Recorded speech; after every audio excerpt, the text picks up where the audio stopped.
Danny Green was a violent man. He's this bold, flamboyant, in-your-face mobster. He created a reputation for himself as a kind of rebel figure in the criminal underworld. My only compensation is headlines in a newspaper and bullets through my window. He devoted every fiber of his being to destroying the Cleveland Mafia. You couldn't open your front door without seeing a bomb whistle by your nose. It was open season. The word went out. Killed Danny. I think he believed he was indestructible. He turned the tables on the mob, which made the legend that much greater.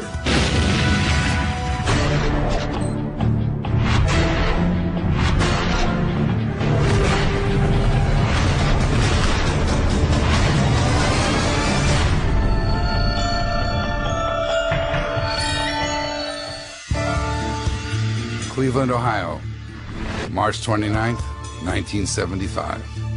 Christie's Lounge. A well-dressed older man sipped his drink. He was telling a familiar story to the regulars. He was getting out of the rackets, leaving the mob life, retiring to sunny Florida. He threw back his last swallow, put on his hat, and hustled into the cold spring air. Moments later, the bar rocked from a powerful blast outside.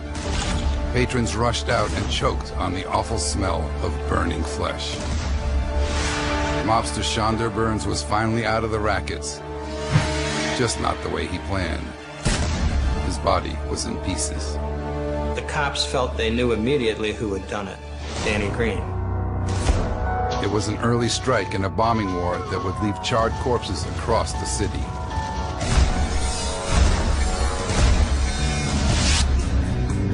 But one man refused to hide. Irish mobster Danny Green. His war would tear apart one of the country's oldest and most successful mafia families.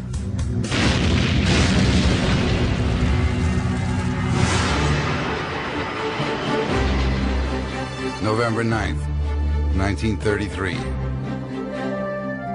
A justice of the peace presided over the marriage of Irene Fallon and John Green. The young bride and groom were born in Ireland. After arriving in America, their families had settled in Cleveland, where the city's steel mills promised jobs.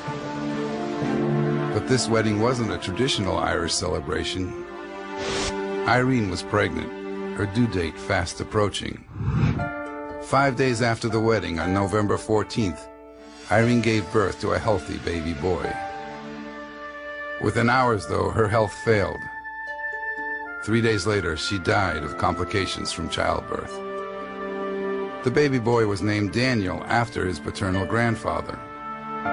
In just over a week, John Green had become a husband, a father, and a widower. Overwhelmed, he turned to the bottle for comfort. The grieving husband drank his way into a downward spiral that cost him his job as a Fuller brush salesman. And the baby boy was packed off to an orphanage. The circumstances of his birth kind of laid a psychological framework for the type of person that Danny Green would be later in his life.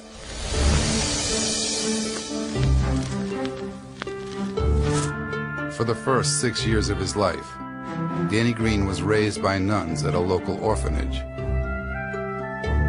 Then his father remarried and moved Danny into an apartment with his new wife. To Danny, his father and stepmother were little more than strangers. He often ran away. Danny's grandfather tried to help. He brought the boy to live with him in the city's Collinwood neighborhood, where working-class Irish and Italians lived alongside Eastern European immigrants. But Danny's grandfather worked nights as a printer for a local newspaper and slept during the day. It was up to Danny to get himself up, get breakfast, and get to St. Jerome's Catholic school. At school, teachers thought Danny was a good kid, but mischievous. He often spent class time in the hall, where the nuns dragged his desk when he misbehaved. After school, Danny kicked around the streets. It was easy to fall into a bad crowd. He was on his own a lot of the time, started to get into trouble with the law, small-time things like gambling, and this set a pattern for Danny Green. Fights were also a part of the pattern. Irish and Italian boys brawled often, a rite of passage in Danny's neighborhood. The teenager was handy with his fists and quick to defend his heritage. Danny was Irish from the ground up. I think that was the only thing that he could really hang on to from his parents. He translated all of that into his love of being Irish. But there was also an underlying fury. Danny Green had the reputation of a volcanic temper. If you pushed him the wrong way, he would try to kill you. And he was known to have beaten kids within an inch of their lives. For Danny, high school was more about schoolyard fights than books. In 1951, with his grades sinking, he ditched high school and joined the Marine Corps. He learned about guns, he learned about weaponry. He developed a certain kind of physical courage. After being honorably discharged in 1953, a whirlwind romance in New York City left Danny a married man. He and his bride returned home to Cleveland, where Danny landed a job at the Collinwood Rail Yards. But the marriage lasted less than a year. He was never that devoted to marriage and family life. Danny Green grew up somewhat isolated from concept of family, born to be a type of loner. He married again in the late 1950s, fathering 2 sons and a daughter, naming his oldest son Danny Jr. But by 1960, that marriage had also fallen apart. The next year, he took one last shot at marriage, a union that produced 2 more daughters. In the early 1960s, Cleveland's shipping industry began to expand, and Danny jumped on board. He quit his job at the rail yard and signed on as a longshoreman. The pay was good, and Danny settled in among the so-called dock wallopers, where his fighting past was all the job qualification he needed. His tough nature fit right in. He was forceful, he was dynamic, he was unafraid. There was no boss who could intimidate him. People looked up to him. When the president of the union local stepped down, the dock wallopers looked to Danny Green to fill the job. He was fairly charismatic, and he was also very tough. And that's what you needed to be head of that longshoremen's union. Green embraced his new role as a labor leader. In those days, he was apparently an honest labor leader. He's a guy who really cared about the working conditions on the docks. He completely upgraded the standards of the local. He started to enforce a kind of a dress code for union officers to wear a suit and coat. This new status and authority had him rubbing elbows with wheelers and dealers at hotspots like the Theatrical Grill. Danny was waved over to the tables of the city's rich and powerful.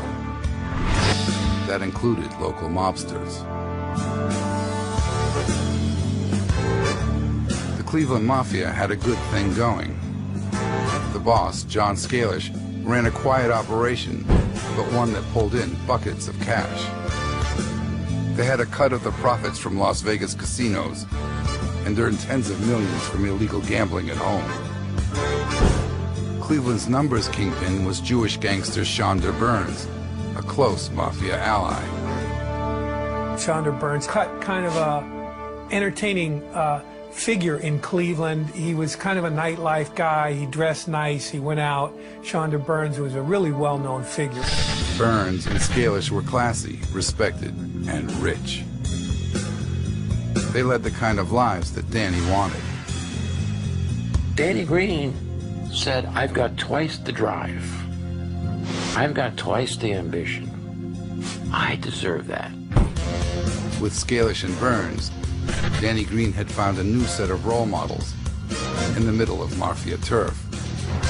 The Irish upstart and the Cleveland mob would become an explosive mix.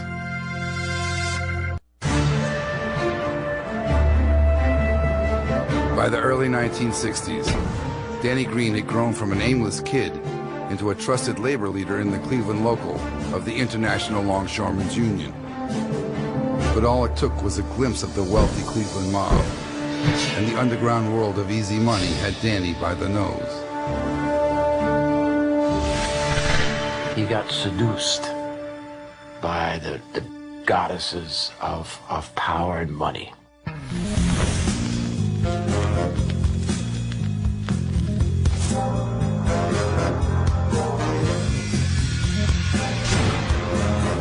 Danny Green's first stab at making easy money was a racket he called the Building Fund. He imposed a 25% increase in union dues to pay for improvements to the Longshoremen's Union headquarters. We put new offices in there, and we fixed it up pretty good. Spent a good buck in there, too. The Irish in Danny Green made it easy to choose a color for the new digs. He just loved green, you know, so we got painted green. At first, the Dockwallopers thought their new green headquarters was a legitimate effort to boost morale. But long after the final coat of paint had dried, Danny continued to collect the extra dues. We cannot describe Danny Green as a clever labor racketeer. He was quite obvious. Everybody knew after a while, obviously he's putting money in his pocket. He moved to an affluent suburb, purchasing a new home for his wife and daughters. On the docks, workers griped about Danny's dealings. When Green heard the grumblings, he appointed a group of men to address the complaints in person. He called it the Grievance Committee. The Grievance Committee was basically a designated group of thugs within the local whose job it was to settle disputes. And if you didn't go along with what Danny had to say, you could get not only beaten up, but he could make sure that you didn't get a very good job on the docks. One of Green's top goons was a longshoreman named Art Sneppinger. He was a guy that you did not want to discuss a grievance with. A real thug, knuckle dragger, head breaker. A report about the vicious beating of a longshoreman caught the attention of a young cop named Ed Kovacic. He and his partner decided to pay a visit to Danny Green at Union headquarters. We weren't prepared for what we found. Everything was green. He was wearing green. When the officers asked about the beatings, Green began pacing the floor, preaching about the struggles of the working man. I looked at my partner, Ed Matuzek, and I said, we just met Marlon Brando. I said, that was a scene from On the Waterfront. Rumors about trouble on the docks also found their way to Sam Marshall, a reporter for the Cleveland Plain Dealer. He decided to investigate, combing the waterfront, searching for longshoremen who would talk. Sam was here all the time. I really never talked to the guy that much because I didn't want to be in the middle of nothing. Sam was a very aggressive guy and a good guy. September 13th, 1964.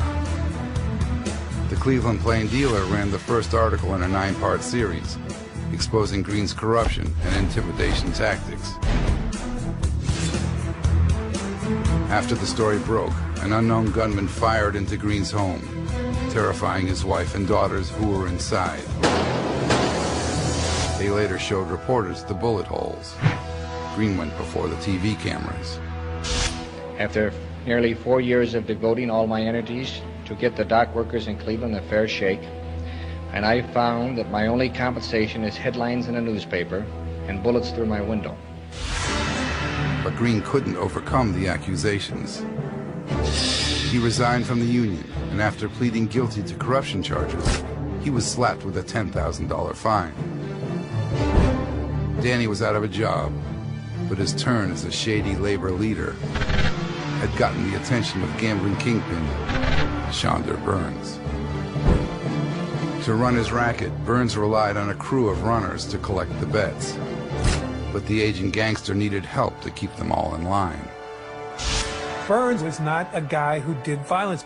He needed someone to serve as his muscle. Danny Green had the right stuff: brute strength and a knack for intimidation. Eager to break into the big leagues, Danny took the job as Burns' enforcer. So now Danny Green is something he really hasn't been before, which is a gangster. Just weeks after joining Shonda Burns in 1968, Green got his first chance to prove himself. A numbers runner was out of line. Shonda Burns wanted this guy taken out, and so he turned to Danny Green and gave him the contract. Green was ready and had a big idea to impress the boss. Danny wanted to use a bomb. The bomb presented 3 advantages. It was lethal, it obliterated the evidence, and it could send a very clear message about the power of the underworld. Burns loved it. To build the bomb, Green turned to his old grievance committee cohort, Art Sneppinger. I learned something about bombs in the service, you know, and I guess he must have mentioned it to Danny. May 1968. Green drove through a Cleveland neighborhood. His windows rolled down, Sneppinger's bomb along for the ride. A block away from the target, he pulled over and lit the fuse. He put the car back into drive, his eyes searching for his mark. But something was wrong. The fuse burned faster than he expected, and he went to throw it out of the car. The bomb ricocheted off the door frame and bounced onto the seat beside him. It was ready to blow. Green dove from the car. He escaped with minor cuts, but the blast permanently damaged his right eardrum. A string of cops and reporters questioned Green about the bombing. He told the reporters that he was just minding his own business when an oncoming vehicle stopped alongside his and somebody threw a bomb in his car, and he was just trying to get rid of it when it blew up. Danny told reporters, it's the luck of the Irish. Clevelanders already knew about Green's labor racketeering. His brush with death only added to his growing reputation. While he enjoyed the notoriety, Danny had failed in his attempt to impress his mob boss. The next time he got a contract, he'd be hell-bent on blowing the target sky high. Danny Green's career as a mobster was ready to explode. Wannabe. By 1969 in Cleveland, Danny Green was thriving in his new career as an enforcer for gambling racketeer Shonda Burns. The combination of Burns' savvy and Green's muscle had kept the dice rolling and dollars piling high. But Green's failure to take out one of his boss's enemies still stung. Danny was ambitious and wanted to move up in the mob pecking order. Another chance came that autumn.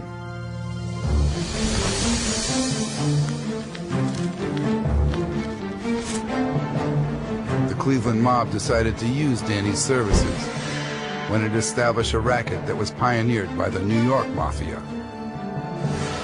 In the Big Apple, the mob had grabbed control of the city's garbage industry. That meant they could name their price. If the city didn't pay up, the Mafia could leave the streets reeking with trash. The Cleveland mob copied the scam. It began to strong-arm its way into an association of local garbage collectors. The garbage carting business was a very lucrative racket for the Mafia.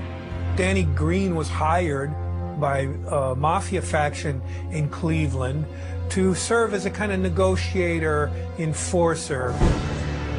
When the owner of a large refuse company named Mike Fredo refused to go along with mob plans, Danny Green was dispatched to get him in line. After Green's fumbled bombing 3 years earlier, this was a fight he couldn't afford to lose.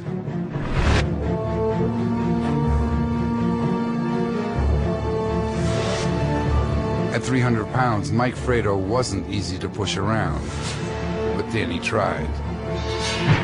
He threatened to follow his trucks, steal his pickups, and drive Fredo out of business. Fredo would have none of it. He didn't want Danny Green telling him what to do, and the two became enemies. Green turned to Art Sneppinger for help. He actually hires Sneppinger to plant a bomb on Frado and take out Frado. But Sneppinger had a conscience. He would beat men black and blue for Danny Green. But he wasn't prepared to kill for him. Sneppinger set up a meeting with Cleveland Police Sergeant Ed Kovacic and spilled his guts. Art laid out all of Danny's misadventures. Told us about attempted bombings, told us about the grievance unit, and we began an investigation. Kovacic was close to slapping cuffs on Danny Green, but he needed Sneppinger to sign an official statement. Kovacic and his partner met Sneppinger at the end of his shift at the rail yard. He said Danny had found out that he had made this statement and he was going to kill him, and Art was afraid. And we told him, you know, Art, you're dead and you have to come with us now. You have no choice. He said, okay, I'll come in. And I said, do you want to go somewhere? No, I'll take care of it. Sneppinger made one last attempt to smooth things over with his old friend. Green said he'd bury the hatchet if Sneppinger could prove his loyalty and take out Fredo. Sneppinger agreed. October 31st, 1971, midnight. Danny Green and Art Sneppinger drove to Fredo's office. Fredo was inside playing cards, his car parked across the street. Sneppinger got out and walked to Fredo's car. He planted a remote control bomb right below the driver's side door. He was heading back to Green's car when Danny couldn't afford another mistake. Danny said, here, Snip, put some more explosives on there. And Snip went back. That's when the bomb went off. Sneppinger was killed instantly, and Sergeant Ed Kovacic's case against Green blew apart in the explosion. Soon after, Kovacic ran into Green and confronted him about the garbage scam. I said, Danny, I know what you were doing. You're setting it up for the same thing that New York has, so you could skim money. We're nose to nose. And of course, I was aggravated because he had, in my mind, he had killed Sneppinger. He flared up, I flared up. A friend intervened and Kovacic walked away from the fight. But not from his determination to see Danny brought to justice. I wanted Danny more than anybody in the world. I wanted him in jail. Garbage hauler Mike Fredo also wanted Danny Green to face justice, but he wasn't willing to wait. He knew that in the end, only one of them would be left standing. November 26, 1971. Danny Green jogged along Cleveland's White City Beach. A car sped toward him. Mike Fredo was in the passenger seat. He leaned out the window. Danny dove for cover, reaching for a gun in his waistband. Green was always armed, and he fired back. The bullet hit Fredo in the head. The driver sped off. Mike Fredo was dead before they reached the hospital. Danny was investigated on homicide charges, but he was eventually cleared and found not guilty of any criminal charges. It was determined to have been an act of self-defense. Once again, Green was in the news for narrowly escaping death. The 38-year-old anti-hero was becoming Cleveland's most famous gangster. A lot of these guys like to operate quietly. They don't want attention. On the other hand, Danny loved the attention. I'm sure he loved the headlines. While Green reveled in the attention, his bosses were getting nervous. Green's flashy MO didn't jibe with the low-key operation that had made the Cleveland mob so successful. They had good reason to be nervous. Green was about to set in motion the biggest mob war in the city's history. In the early 1970s in Cleveland, Danny Green was the Irish muscle for Cleveland's gentleman mobster, Shonda Burns. Green made sure that Burns' many gambling operatives paid up. But the 38-year-old was ready to start something of his own. Green wanted to open a cheat spot, an after-hours drinking and gambling joint, and hit up Burns for 70 G's in startup money. Shandor committed a fateful mistake. He decided Danny Green would be a good partner.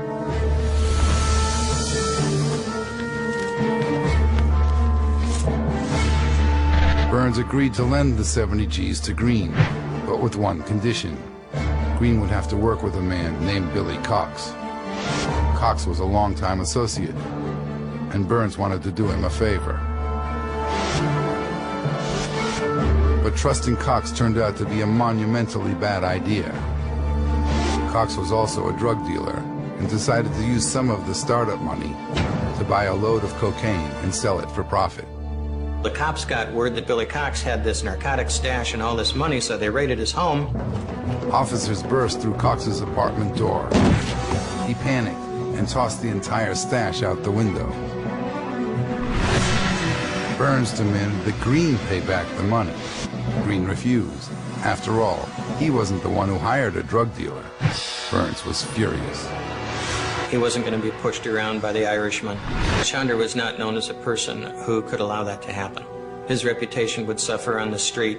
It's the kind of dispute that's only settled in one way in the criminal underworld, and that is somebody's going to pay the price for this, somebody's going to die. Burns made the first move. He put out the word in the Cleveland underworld, offering to pay 25 grand to whoever killed the Irish mobster. It was open season. The word went out, killed Danny. In early 1974, Danny Green drove into a service station for a fill-up. An attendant walked over. The mechanic said, listen, just to let you know, there's wires hanging out of your engine. Is there a reason for that? Green checked under the car. He found a bomb rigged with C4, a powerful plastic explosive. He carefully removed it and reported the attempted bombing to police. Danny said, here, some SOB put this on my car. And he handed me a clothespin, a timer, a battery, and a blasting cap. But the explosives were missing. So I said, Danny, what about the explosives? And he said, those are going back to the SOB that put them on my car. Tough-talking Danny Green was digging in for a fight. His home life was once again in an upheaval. He and his third wife were divorcing. That spring, Danny moved out of his house and into an apartment in his old Collinwood neighborhood. With the move came a personal makeover. Danny experimented with hair plugs and started intense weight training. He had arms that were bigger than my legs. I'm sure he could have snapped me in two like a twig anytime he wanted to.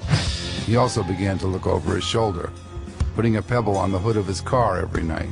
In the morning, he'd make sure it hadn't been moved. Then he'd look under the car. If it was all clear, he'd get in. Danny also made sure his neighbors had his back. He paid the tuition to some Catholic schools for some deserving neighborhood kids. You might find a basket of food on your front door if you were hungry.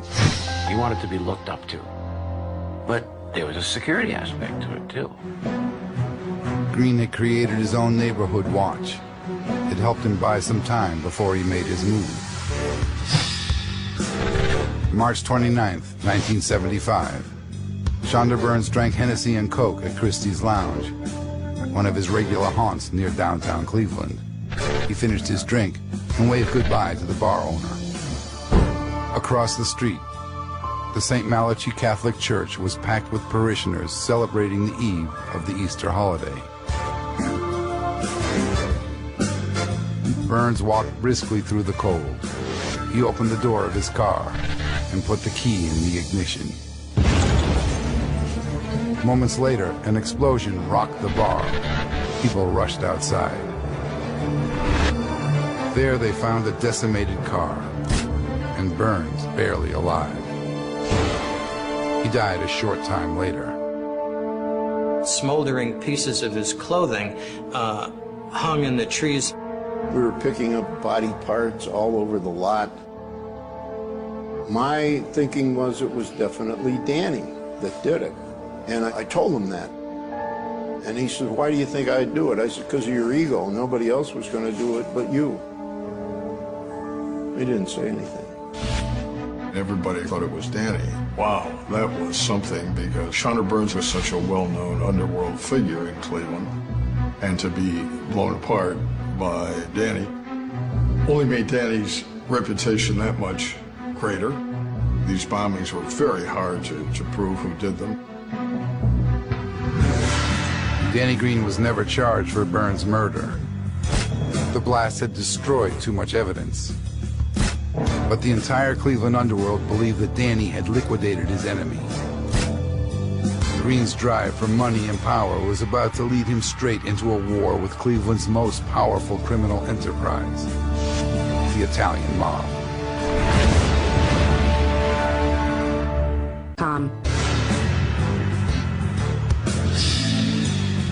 By 1975, Irish mobster Danny Green's feud with Shonda Burns ended when his old boss was lit up with a car bomb.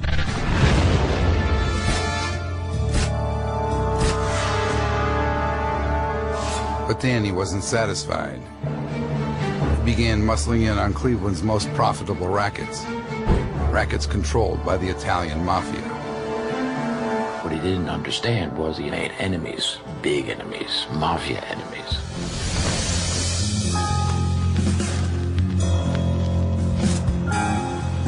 May 12th, 1975.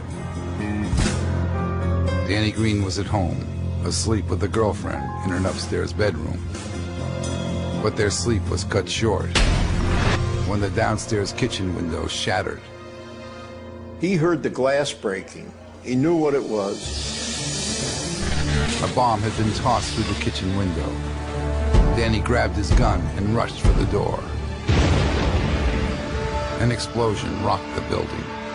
It was demolished. But miraculously, Danny and his girlfriend survived. Green suffered only a broken rib. His girlfriend was unharmed. Police and emergency crews sifted through the rubble. We found a unexploded bomb in the backyard. It was a large stick of this army explosive called Tetratol. If that would have gone off, on some estimates that it would have leveled the block. 3 days after the bombing, Green returned to what was left of his home. Now at war with the Italian mafia, he embraced his Irish roots more fiercely than ever. He hung a banner over the now empty lot, declaring it the future home of the Celtic Club. Green moved 2 trailers onto the property. He granted interviews to reporters and used the press to taunt his enemies. You were angry, weren't you, that they damaged other buildings in the area, and probably the second bomb had I gone wasn't off? angry so much as what they did to me as they could have done as innocent people. The carnage that could have been reaped here was unbelievable. And anyone that would be involved in this type of endeavor should be put in the cage. He did something that the average mafia guy couldn't do. He created a reputation for himself as a kind of rebel figure in the criminal underworld. Green enlisted local thugs and hoodlums into what he called a band of Celtic warriors, men unafraid to die for the cause.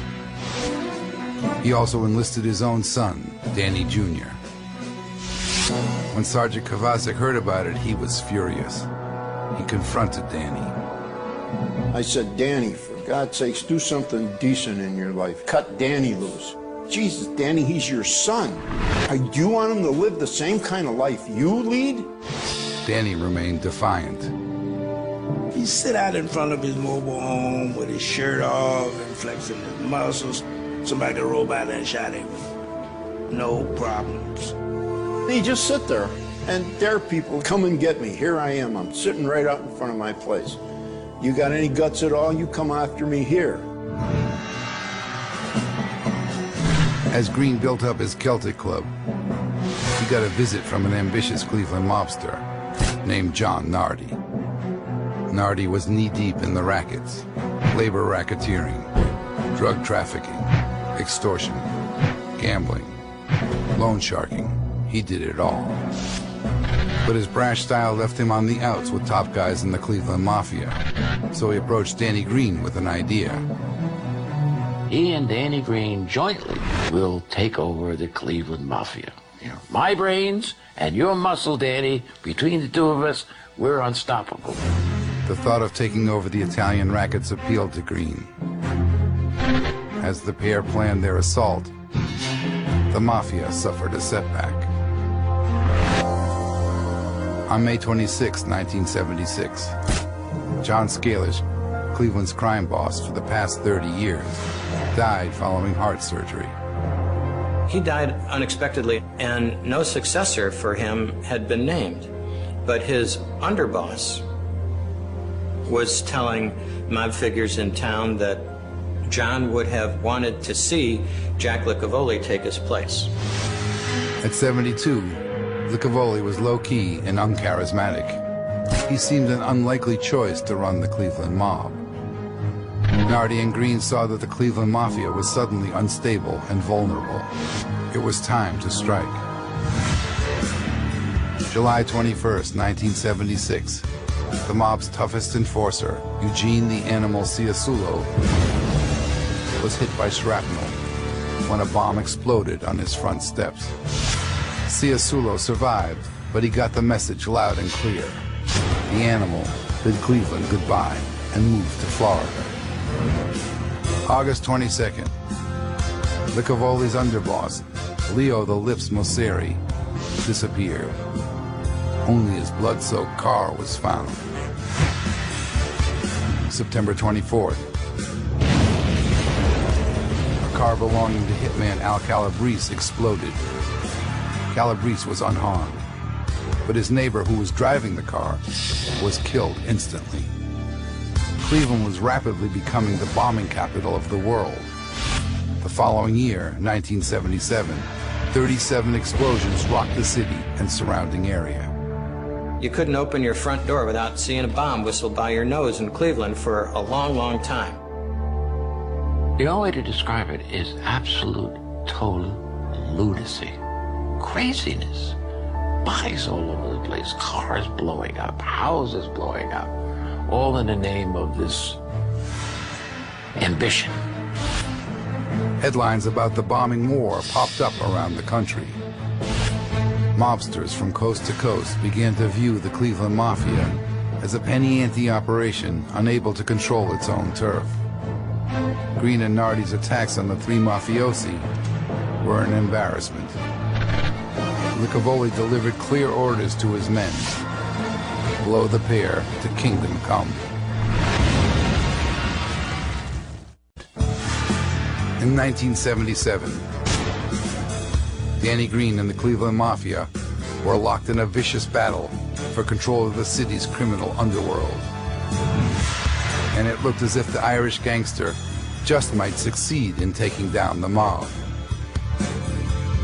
He and his new partner, John Nardi, had set off a bombing war that rocked the city. So far, their partnership was succeeding in picking off the city's mob leaders one by one. But Green knew his adversary. A counterstrike was coming.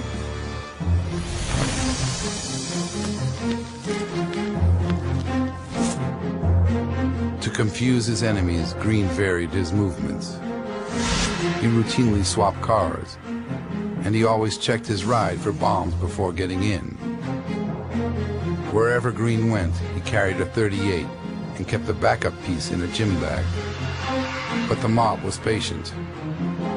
They had a strategy that Nardi and Green wouldn't see coming. May 17th, 1977. John Nardi left his office and headed into the parking lot. He walked between his car and another and reached to open his door. The explosion hurtled Nardi through his open door and slammed him against the opposite window. When Nardi was pulled from the wreckage, he whispered, "It didn't hurt." Then he died. They found shrapnel from that bomb on the tops of 4-story buildings. Whoever set that bomb off wanted to make sure that Nardi was good and dead. The mob's clever new strategy worked. The killers hadn't placed the bomb on Nardi's car where he was sure to look. They had put it on a specially rigged car parked next to Nardi's. Sergeant Kovacic told Green that he better lay low, or he'd be the next one killed. When Green laughed off the advice, the cop made him a promise. I said, I'll watch your 2 boys like they were my own, because you're gone. And I left. Danny had built a reputation that he was indestructible. I think he believed he was. To take out Green, the Cleveland mob enlisted a well-respected out-of-towner named Ray Ferrito. Ferrito was a nervous man with an ulcer who chewed antacids by the handful. But he was drawn to the job by the promise of becoming a made man. Ferrito was teamed up with 2 lower-level mobsters, Butchie Cisternino and Ronnie Carabia. They staked out Danny for a long, long time, waiting for him to drop his guard, waiting for the opportunity to send him to Kingdom Come. The mobsters finally scored a break when they managed to bug the phone of Green's girlfriend. One day, they hear a very interesting conversation. Danny's got a toothache, and he's got to go to the dentist. Now the hit squad knew the doctor's name and when Green would be at the office. October 6, 1977.